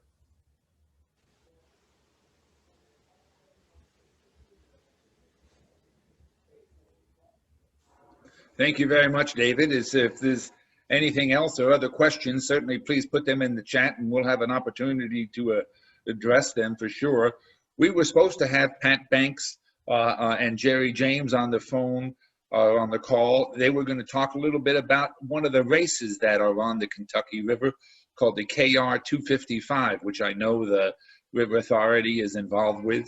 And it's a multi-stage race now that goes all the way from the 255 miles down the Kentucky River, ending up in Carrollton. I did it its first year, and it was an exciting, hard race, just to let you know.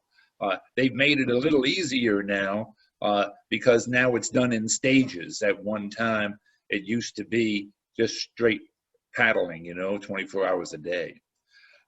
We do have one other person who just joined us that I would like to introduce, and that's Jim Mallory.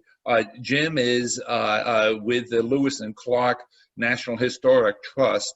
And Jim, you missed the short presentation about the Lewis and Clark Trail earlier by Derek Schimmel, but you welcome to the crew. And do you have any thoughts for Carrollton or any news from the Lewis and Clark Historic Trust? Hey, David, thanks for the introduction. You were very kind to me.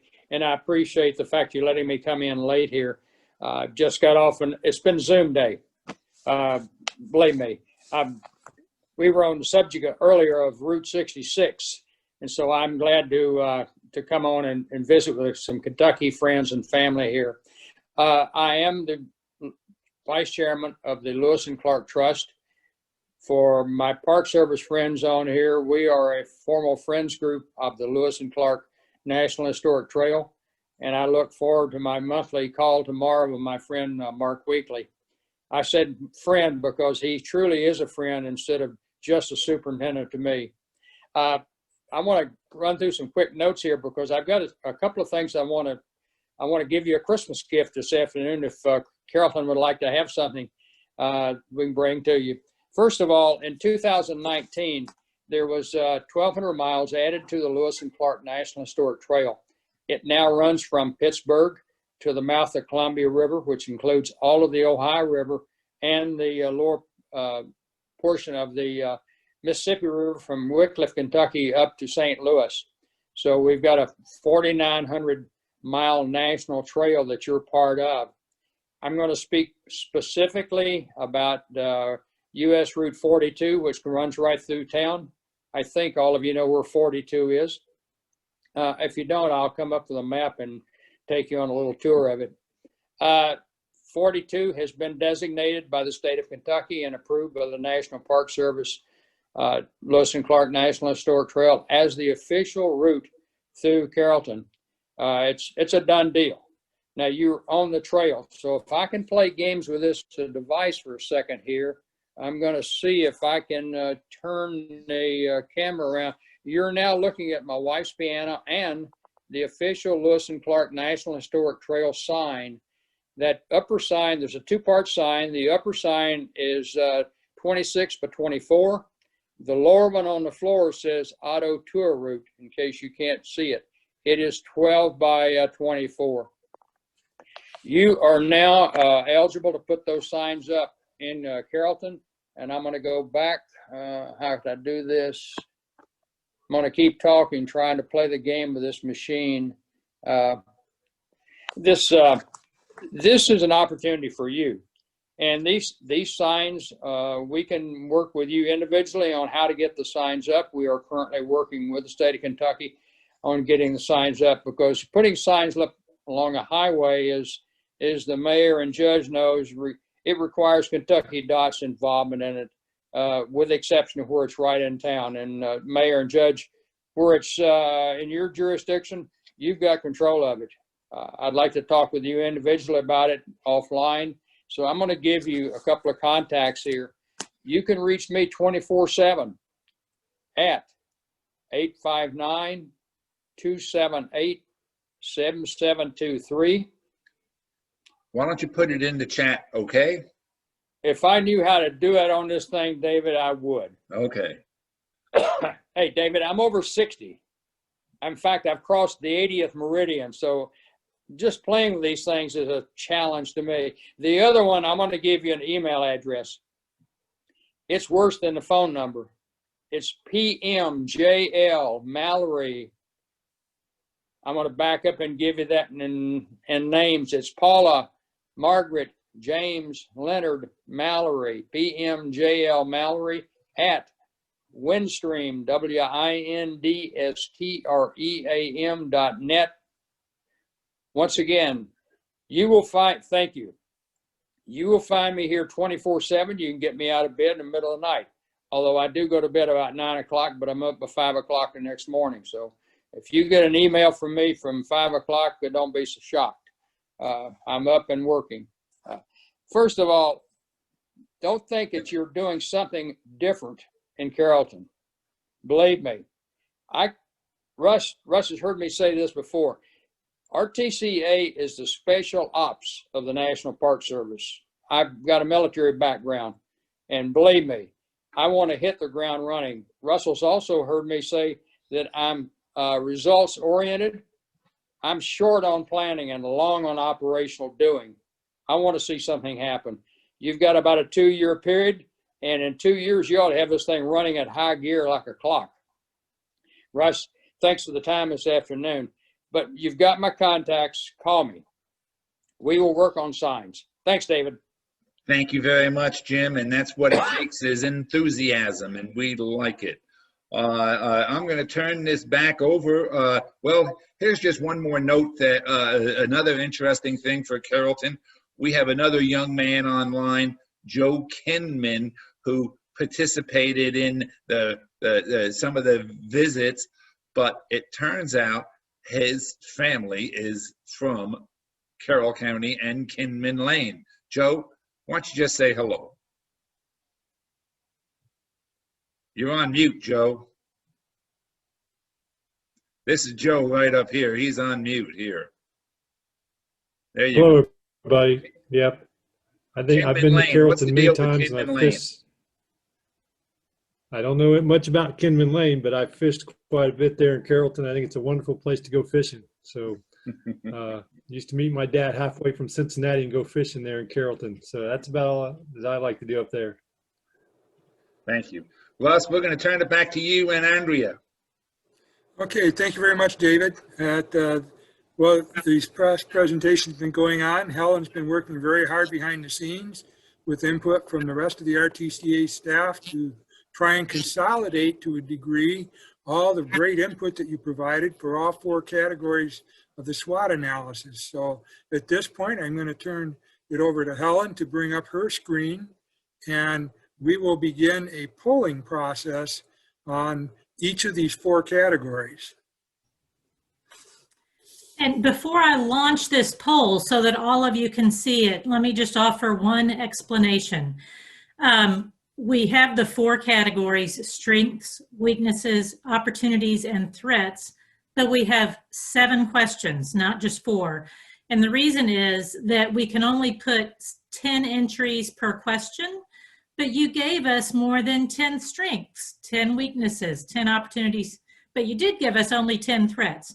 So but between questions 1 and 2, you can select up to 3, if that makes sense. Between questions 3 and 4, you can select up to 3. I hope the instructions as I typed them make sense, but frankly, at this point, I'm afraid to go in and edit. So everybody's on the honor system. Select what you think are the top 3 strengths among questions 1 and 2, the top 3 weaknesses among questions 3 and 4, the top 3 opportunities among questions 5 and 6, and the top 3 threats on question 7. That's everything I have. Russ, if you think we're ready to launch, I'll do that. We're good. Let's go for it. Here we go. Somebody give me a thumbs up if you can see it.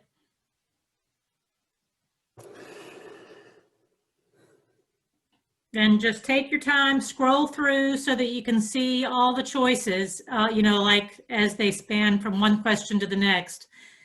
And then we'll have an opportunity to review all of this in real time when you're done. And Russ is the timekeeper. He'll decide when we're done polling.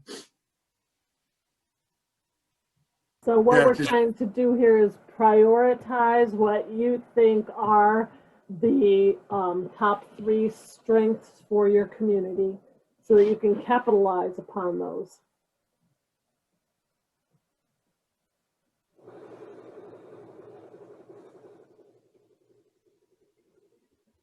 This will also help you develop an action plan as you look at what seem to be the priority items among these lists.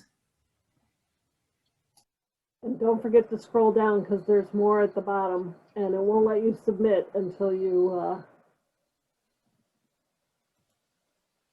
Yes, we learned that in our trial run. It's important to scroll all the way down and press the submit button. Otherwise, we don't get your work. It's like the dog ate your homework if you don't find the button to submit. and submit will change to a different color. I don't see the submit button. It's at. You have to choose 3 in each one, or at least 1 in each one, I believe. And then that submit button should show up. It's at the bottom.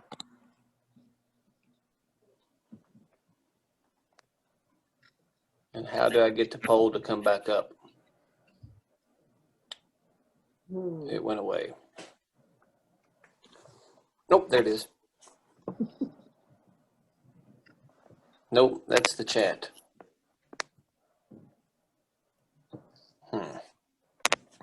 There's a poll in progress on the top of mine, and I just touched that, and it goes back to the poll, Okay. Rob.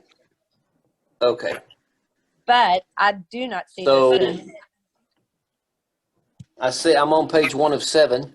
You hit next, it goes page 2 of 7, and then that's it. It only gives me the opportunity to hit previous.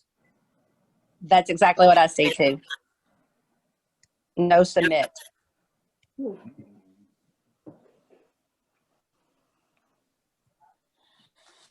You're on mute, Tom. I don't know what kind of glitch that is. Is everybody else seeing something different? I am seeing the submit button. Yeah, I'm seeing previous as well. Are you on the web browser perhaps, or the program on your computer? That might be a difference. Didn't you say you had to mark one in under each question? So if we don't pick something under question 2, would then that mean it won't show up to submit? Oh. Oh. That could skew the results a little bit, but I know what you're saying. Let me try that. Hold on. I have to take one off the front page. Well, we're all learning together here, folks. I just added one on page 2, and then when I hit next, it took me to weaknesses. I didn't get a submit button, but when I pushed next, it did take me to the next category, weaknesses. Yes, it does work that way. The only bad part is if all 3 of your choices were on page 1, then you have to give one of those up and pick one of the 2 on page 2, if that makes sense, in order to have the next option. Right. Well, this would not classify as a secure election then. So this is a brainstorming process, and we'll follow up with additional information. This is an initial cut. Isn't that accurate, Russ? Absolutely. We are trying to get your thoughts on what you think your priorities are from the list generated. And as I mentioned before, this is not your only opportunity to provide that input. This is going to give us a quick poll to see today, and we're going to be sending this information out to you so you can do it at your leisure at a later point. So don't feel frustrated if you weren't able to get everything you wanted to do done in this few moments. We will still have an opportunity for you. And if you select at least one in each category, that will make your submit button light up.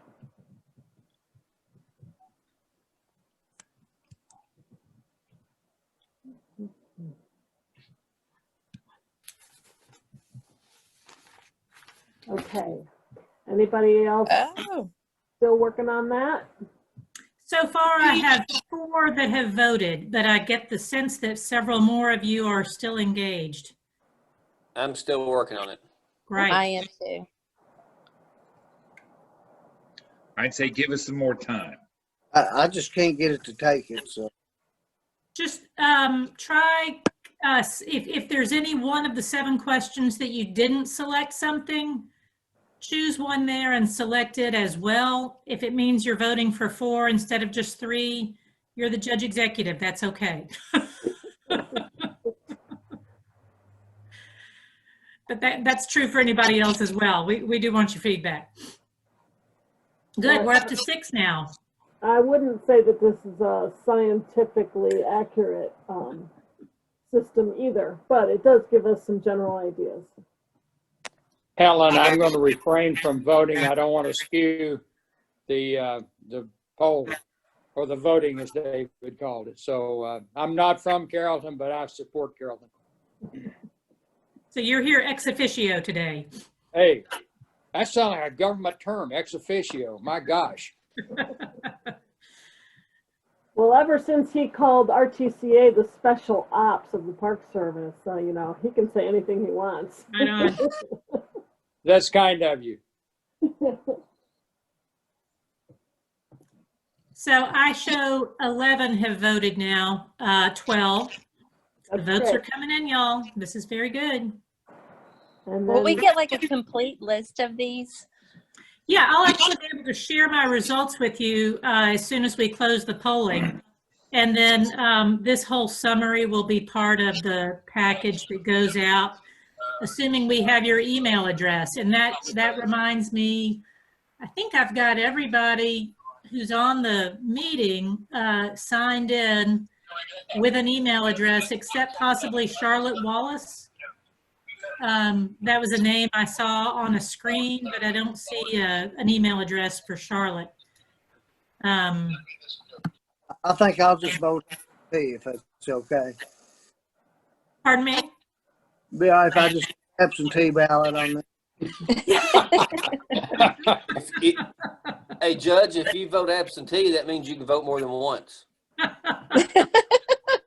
So they say. So they say.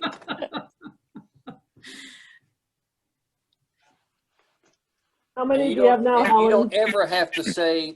You don't ever have to say that you lost. You can just say you didn't win. While we're waiting, and maybe to give people another chance to talk, I see Pat Banks on the phone, on the email or on the call right now. And Pat, maybe you could just give us a short talk while they're pulling this together about what is a river keeper and how can Carrollton take advantage of your services. You're on mute, Pat.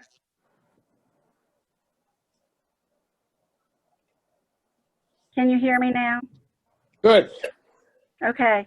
First of all, I just want to apologize. I've been down in my studio, and 4 o'clock was the time that I thought I needed to get on here.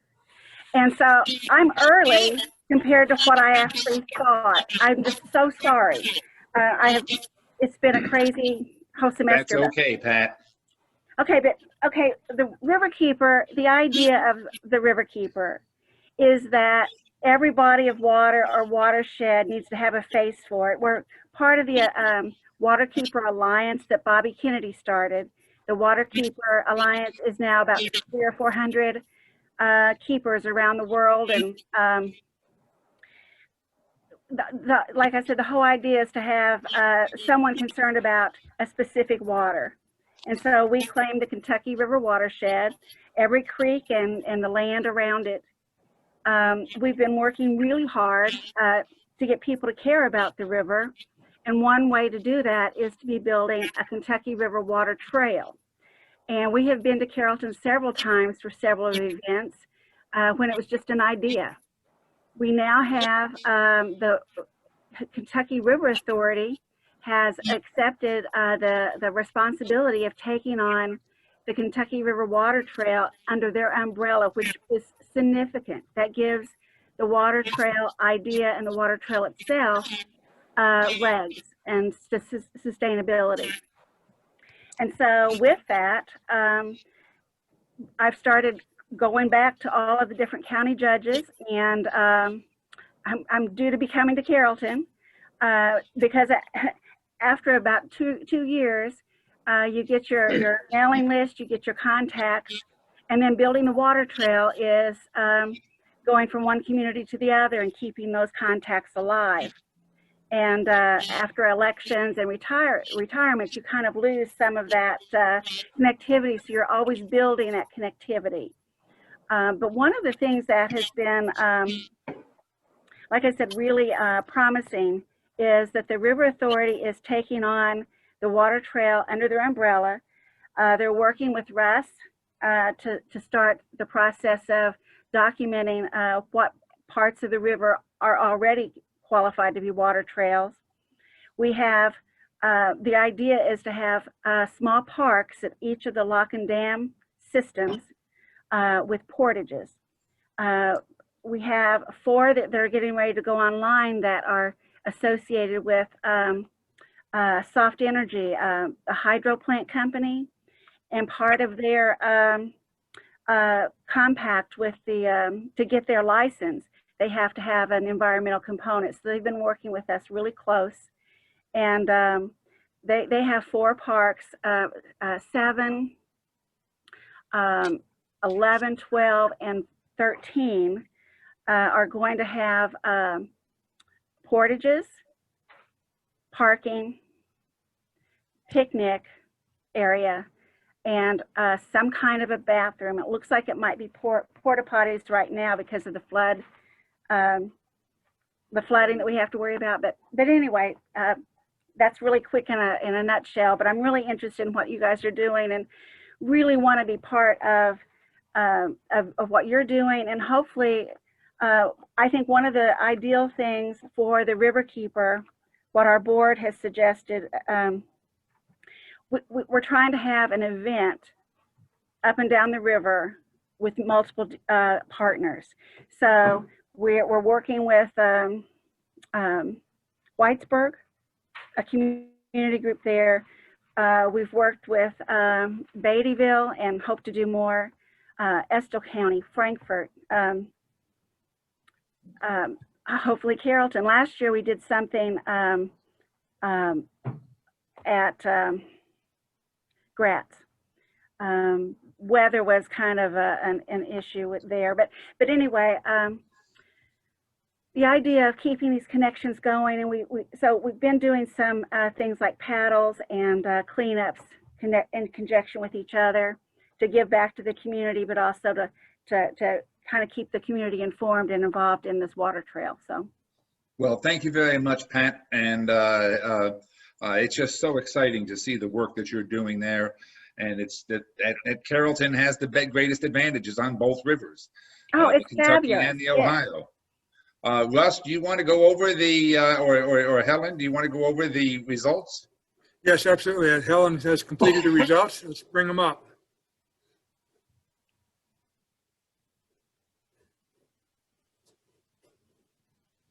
Okay, under strengths, that would, the red one would be the highest vote getter at 75%. The confluence of an access to 2 major rivers. Looked like the next one was the General Butler State Park, was a great strength. And then the location halfway between Louisville and Cincinnati.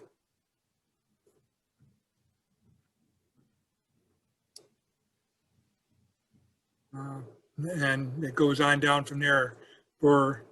In the second set of strengths, this question was the US 42 Scenic Byway was a very strong vote getter. And lots of people want to continue to promote this corridor and this location. Under weaknesses, the highest vote getter was need more restaurants close to downtown and the river.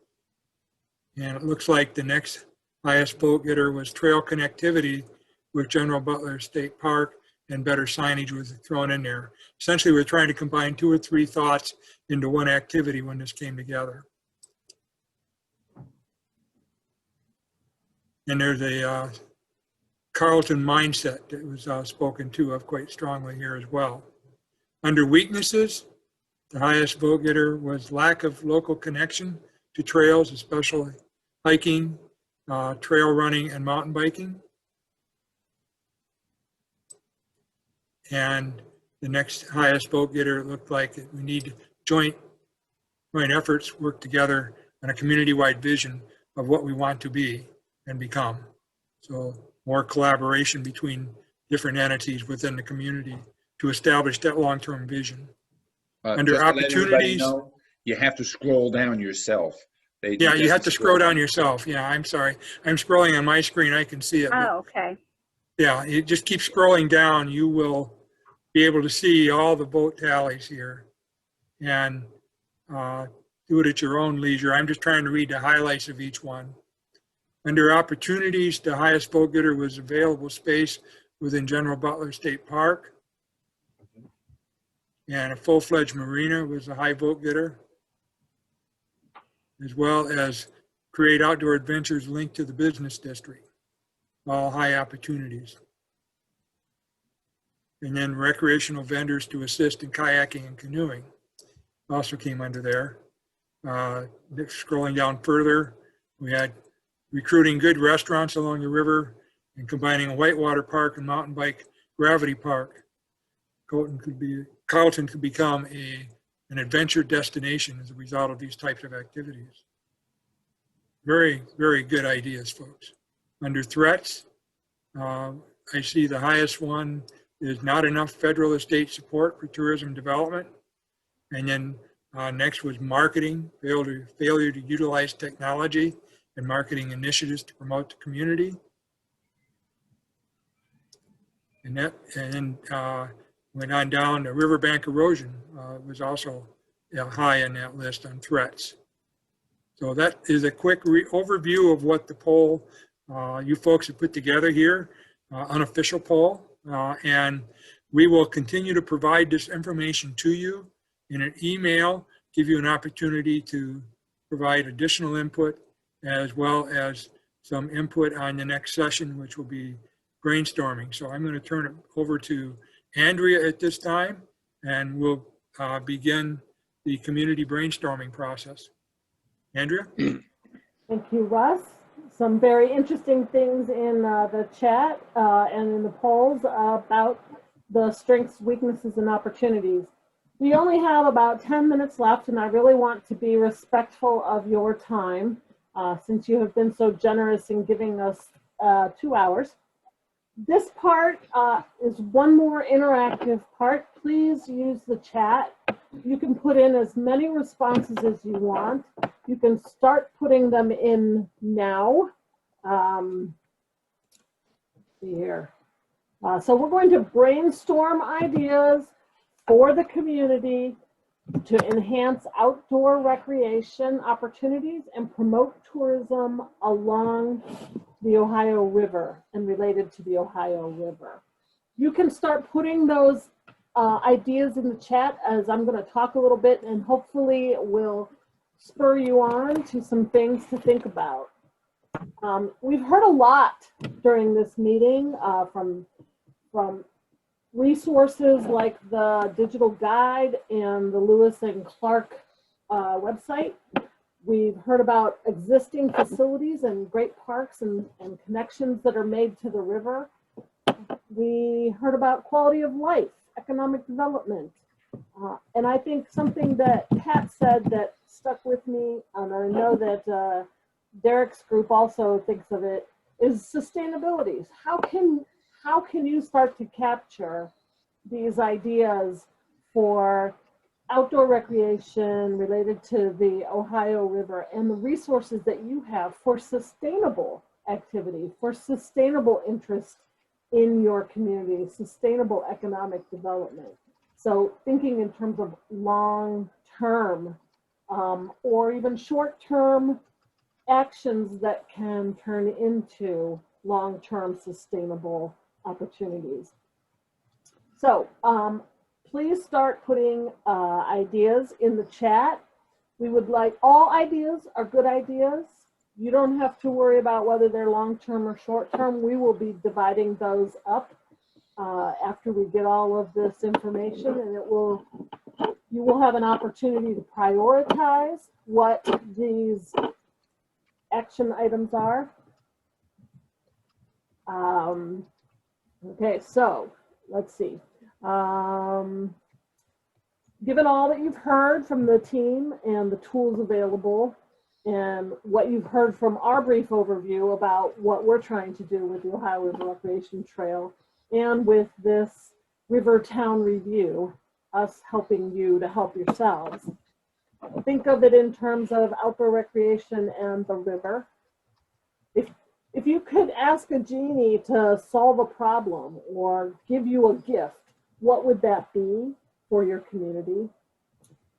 If you're thinking in terms of how COVID has affected your community, what are some ideas that could help to restart activity and tourism and recreation in your community?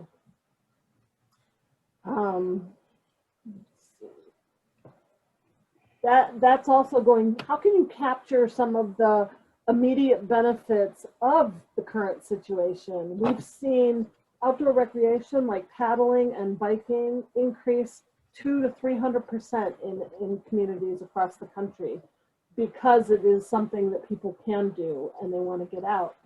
So how can you capture that going forward? How can you keep that momentum going? What ideas do you have to further engage your community with the river, with the Lewis and Clark Trail, with the Ohio River Recreation Trail? What ideas do you have for connecting outside of your town? Many times we think in terms of what our boundaries are, but if you look outside, there's opportunities to connect, and occasionally, sometimes, if you're not looking at those, there are missed opportunities. You can leverage those connections to build bigger regional networks. What are some ideas for some classic trip opportunities? Multi-recreational. People are wanting to do multiple recreation activities. People who paddle may want to ride their bike for a shuttle, or people who bike may want to rent a kayak to go out paddling on the river. And then of course there's always the opportunity for overnight recreation. If you're doing a long paddle down the Ohio, the entire length of the Ohio River Recreation Trail can't be done in one day. And ask some of the people on our team how many days they took to paddle from Portsmouth to Louisville. I have a question. I'm yes. sorry. I'm trying to engage with the chat, and I've written a couple of things to put down. How do I inject it to your screen, or what do we? Hit enter. What? Hit enter. You type in what you want and then hit enter. Just enter on the computer? Mm-hmm. Yeah. Okay, everyone. I'm not seeing any action. Does anybody see anything from me? No. I'm sorry. We got a good one from Josh right here. Well, what I said is I'd love to talk to someone about a paddle cleanup sometime this year, and also work on the portage and takeout at Lock and Dam 1 to take care of, to connect with the park. Can I just say something pertaining to that with the discussion about the lock number 1 there? Yeah. A number of years back, the Kentucky River actually backs up into General Butler State Park. Right. Where you go in and you've got the dam. The thought was back then, and we actually talked to the Tourism Commission a little bit about it, was to maybe be able to go in there and put boat slips in there. And it would connect inside the park if we could do that. Now, the reason I think this could be something that maybe could be looked at is because the erosion. There used to be a road that goes through there. That is completely washed out. It's probably 30, 40 foot deep now. And I mean, that area goes up, that backs right into the park. That would be perfect. Plus the property with the River Authority, they are now much more amenable to partnerships. And if, 2 years ago, they really didn't want people on their property. Actually, if you go above where those houses are, there was a trail developed with some bench areas that actually overlooked the locks and dam, which was pretty neat as well. That I'm assuming that still exists. I haven't been out there for quite some time, but I just thought I'd throw that out there because the river does back up into the lakes, and the hole's already there. I don't know what might be, but it would definitely put in General Butler State Park. Put it right in their back pocket. Now, here is a suggestion, County Judge Tomlinson, that the National Park Service has this River Trails and Conservation Assistance Program where Carroll County can apply individually and have a special project just to explore the feasibility of creating that marina and boat ramp area in that first pool. And so I think that's a great opportunity. They also have landscape architects on staff that they can develop an initial view of what's possible there. Is that overstating it, Russ? No, but thank you, David, for providing more opportunities for Russ to do more work. That's what I was going to say. That's okay, as long as I'm here. I think that's so exciting right there, that whole, because Lock 1 really is the bridge between those two pools. And if something can be built right there that is accessible and sustainable and within the park district, then the state park takes care of it. Well, they'd be a great partner. And Fish and Wildlife actually has money for boat rent. So they kind of have their own council. But if anyone has an inroad into Fish and Wildlife, they might have money for a rent for a large boat. Now, did Lewis and Clark lock through that lock when they were coming through that area?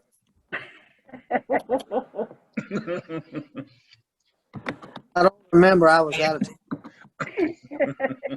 They did not. In fact, Lewis didn't even record anything in between Cincinnati and Louisville, unfortunately. But he certainly got down that river. You know, the interesting thing is that Clark went back up after the whole thing. He went back up to Big Bone Lick and that whole area and did extensive, archaeological investigations. It was, everybody thinks Lewis and Clark just went downstream, but Clark came back up and explored that whole area. David, you're exactly right. And the Big Bone Lick dig of 1807 is the beginning of the science of vertebrate paleontology. Quite surprising. Yeah. Okay, make sure that you're still putting your brainstorming ideas after everything that you've heard and seen and what everyone has contributed for the SWOT analysis, the great talks that you heard from people who have used your community. Think about how ORRT can be beneficial to you. Think in terms of early action projects. This is something that we will be reporting back to you as far as things that we can do quickly and soon to get some immediate results. You can keep on entering in the chat, and I'm going to finish up with our homework assignment for you. Generally, if we had done this, it would have been done over the course of at least 2 days, where we would come to your community. We would have an opportunity to meet with you. We would have lots of time to talk, perhaps over lunch or a beer in the evening, or while we're out taking a paddle on the river. And a lot of conversation happens during those times. We can't accurately capture everything that everybody's thinking just in this meeting, especially in this format. So we do have some homework for you. After you've heard all of this, we invite you to continue to think about it. When you're driving around the community, look at your town with fresh eyes in terms of outdoor recreation in the Ohio River. Think of it in terms of all of the other things that you've heard. Note opportunities that you hadn't put into the chat, or things that should be considered as far as strengths or weaknesses. We should capture that. We should really be involved in this, or we should do that. That would be an easy one. I know this person who is interested in doing that. So what other contacts could be valuable partners? As you're scrolling through all of the emails that you got in the last 2 hours that you have been on this call, then you can look at, see who came in and who might be potentially helpful or useful or interested in this. We invite you to visit the 3 websites, the River Guide, the Digital River Guide, the Lewis and Clark site, and also the ORRT site, which the Digital Guide is part of. And we would like you to describe a perfect day for a visitor in your community. We will be sending out an email right after this that has all of those pieces in it. So you will, you'll just have to fill in the form basically. After that, we will be emailing you some results of all of the work that we have accumulated here and from the homework. That will be after the holidays in January. And then you will be asked to prioritize the short and long-term goals from the brainstorming list and return it all to us. We're going to provide Carrollton with a package of all of the information that we've gathered from the review, from the desktop review, from this meeting, from the resources that were sent to us beforehand. And we will be including some recommendations, some summaries and recommendations for what you can do to make this a reality.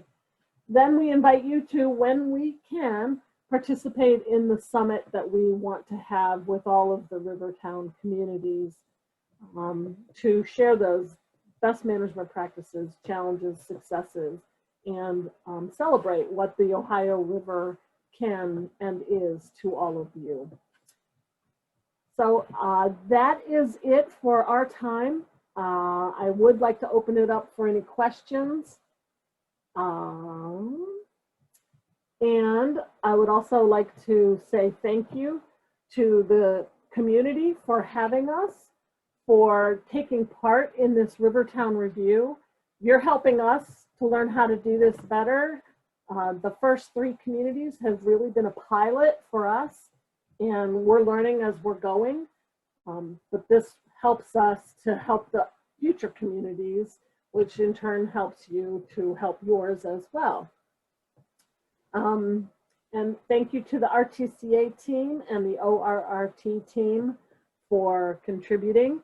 And thank you to all of you for giving us 2 hours of your time and all of your input. It's been very robust, and I appreciate that. Any other parting words, Russ or David? I just want to say that first of all, I appreciate everybody for what they brought today. If this is ever going to be a go, if it's ever going to work, we certainly have the key players at the table today. So especially here locally, I mean, from the tourism director to myself, to the county judge, the Main Street director, because as things like this develop, everybody, whatever role they play in the community, is going to try to figure out how they capitalize what their particular job that they do in the community, what will this do for them? So as you bring tourism, you bring people to the area, especially out-of-towners, you always hope comes more shops, more restaurants, more, businesses like that. And so I think we've got the right people at the table. I would, we heard, we really talked about the river and the waterways today, but Austin touched on biking, just another, a tourism draw that you can have. So it's a little bit, if you will, unrelated to today's topic, but it fit in perfect because it's those type of people that enjoy those types of activities. So moving forward, I would encourage Austin and Misty and Susan from the park manager, to stay in contact and get something working from that angle. That I think that could be a huge advantage to some property that's not being used. Probably is no plan right now. I know several things were kicked around when all of that closed over the years. Obviously, there's been nothing good come up because it's still sitting there. So I will tell you that we've had some really good park managers over the years. For some reason, they being the state, do really weird things and tend to take some of them from us. But Susan's no different. She's absolutely wonderful. She's very smart. She has ideas for the park. And if you hit any roadblocks along the way with General Butler, I'm assuming they'll come from Frankfurt, because Susan's very proactive and she's going to be a good contact for you to work with and get new things in the park. So I also want to touch. I'm sorry. I was just gonna, Rob, my name is Josh Chen from the Kentucky Mountain Bike Association, and I just joined this call to kind of reiterate what Austin was saying about the popularity of mountain biking and the potential that General Butler has, and got a lot of resources with writing grants, and folks can help build trails, and we spend a lot of time, our family and a lot of families I know, driving all over Kentucky to ride places, and the potential of General Butler really standing out as being really close to being downtown and just having that park right there. I think it'd be a pleasure to ride there. It is. It's a huge draw for Carrollton and Carroll County, and I think if we can capitalize on some opportunities, we should be doing that. I also mentioned that you know, a lot of people have waterways, a lot of people have beautiful communities. Everybody should think theirs is the best, but we do have the only place in the world where the Kentucky River empties into the Ohio. We have the only one. The Kentucky River is a much more prettier river than the Ohio, although they're totally different river systems. So we're excited about what we have to offer as the city, and I know the county is as well. We've invested a lot of money in the parks down there over the last 6 years, with as recent last year, $100,000 boat dock. The campground opened in 2012. We've updated all the playground and things. So, you know, we're continuing to add more things. And if there's money to be spent from the tourism industry and the Commonwealth, we want it in Carrollton, Carroll County. So we're willing to do, and I think I can speak for the judge, we're willing to do what we can, you know, legally and financially. Anytime we can be of assistance, we want to do that. So thank you to everybody, and we're here, and stay in touch with Misty. She's probably the best tourism director in the state of Kentucky. I'll put her up with anybody. She loves what she does, and you'll be able to tell. So stay in contact with her, and we're here if you need us.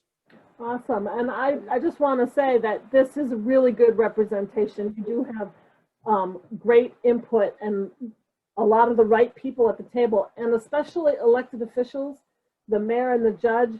That is something we always strive for, to have elected officials. And by virtue of you both being on here speaks volumes about what you think about the community. So thank you very much. And we feel like elected officials are the ones who can help make decisions and help make things happen. So we appreciate you taking the time to be on here. I think that's it. I'm sorry, Josh, you were a little bit broken up, but in the future you can add more to the chat, or you can reply when we send out the homework. Yeah, I thought I might have been breaking up while I was speaking, but I kind of just support a lot of what Austin was saying. Yeah, that's great. Thank you for attending. Okay, I think that's it. Anything else? Russ? I'd like to give the county judge just a minute to say anything at the end of this. Yeah, well, I believe this was a great meeting. I think I'm unmuted here, and appreciate everybody's efforts, and certainly for those that are looking at our community and trying to give us some guidance and a lot of assistance. And we just appreciate it. We've got a pretty good team here, I think, in Carroll County and with our cities. And we just like to wish y'all a Merry Christmas, and everybody please stay safe. Well, the bottom line for me is I think we can learn from you as well. So, you know, we're not here to take, we're here to learn. Great. Have All a right. Merry Christmas, everyone. Yes. Happy holidays. you. Stay safe. Bye. Thank you, everyone.